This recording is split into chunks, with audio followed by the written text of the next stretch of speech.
But what have you seen that top sales teams do differently from those who perhaps don't perform as well? You know, I love this topic, and I think there's something I had someone coach me. I've had a few coaches in my career, and there was one individual that had a profound impact on my career, Dave. His name's Craig Holmes, right? He was the GM at iSelect and an absolute weapon when it came to consumer selling. And he used to say to me, if you've got the will, you can develop the skill, right? And one of the things that I see from, if you think about the science of sales training, doesn't actually, not just training, but learning in general, is individuals need to have a hunger to do the same thing repetitive. They've got to have that repetition, yeah? And not just repeat over and over on autopilot, but going through a process of doing something, reflecting, adjusting, doing it again, but having that mindset of, I'm trying to learn, right? Repetition is the mother of all skill, yeah? So that repetition piece, if I look at the top performers that I've had the privilege of coaching across, you know, some of the biggest organizations around the world, and even the people that we've interviewed on the podcast over the years, Ali Redder, you know, broke the world record of selling the most cars, you know, 1,700 or 1,800 new cars in 1 year. He really did speak about the learning aspect of continuing that learning aspect and being open to learning all the time. It wasn't an event. So again, that's probably a key thing. Some people look at sales training as, oh, I've got to go sales training. I go to the event, I'm done, I put the book away. That's the opportunity, right? Like sales training should be every day. Yeah, we're big on this, right? So like obviously the art and science of things, but like neuroscience shows that repetition and reinforcement are the key behaviors to change. It's not just a one-off event, right? Because we know just on that, and just we know that, what is it? The studies show there's a forgetting curve, 2 to 10% retention after 30 days if there's no reinforcement. And you know, I remember the day, or I remember the year that I won one of my biggest deals ever, and I don't attribute that to the skills to the sales process that I execute. I attribute that to the same. I listen to the same. This is showing my age. CD every day. Paul J. Meyer, 50-minute recording. I listen to it literally every single day.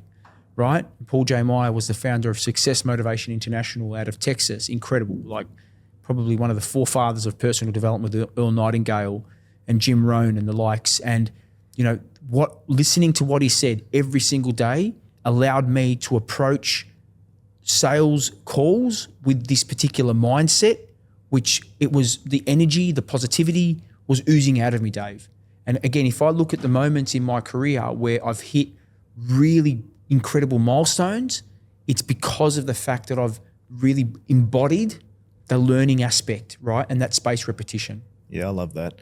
What do you think is the psychology behind high-performing sales teams and why they thrive in high-pressure environments? So I'll give you an example. This is a real-life example. I was coaching a finance business, right? 110 reps.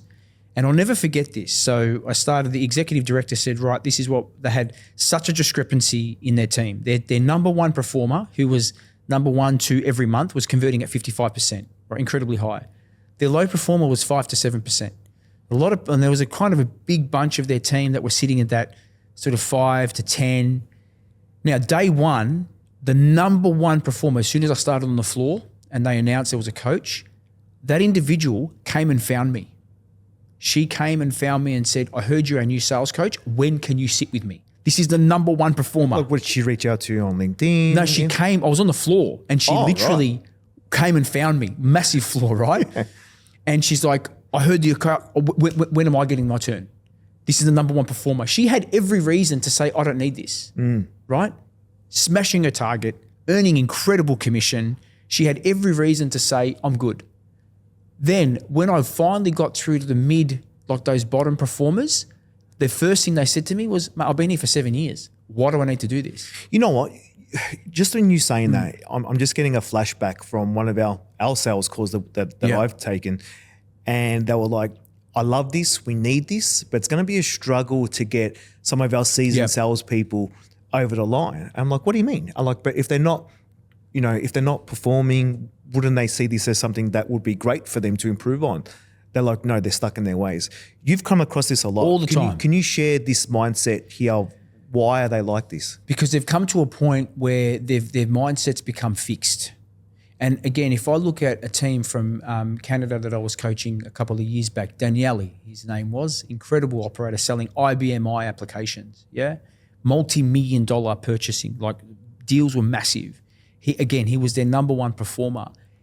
He would literally every single week, because we had an 8-week session as a group, every single week, post every session, he would follow me up. Can we jump on a call? I want to look at that cadence. How do I execute? How do I do this? How do I do that? And this is a gentleman that was in his late 50s. Okay. But he was their number one, right? And he wrote the biggest deals, but again, he had such a hunger for growth, right? So that's not about skill, Dave. That's about a mindset.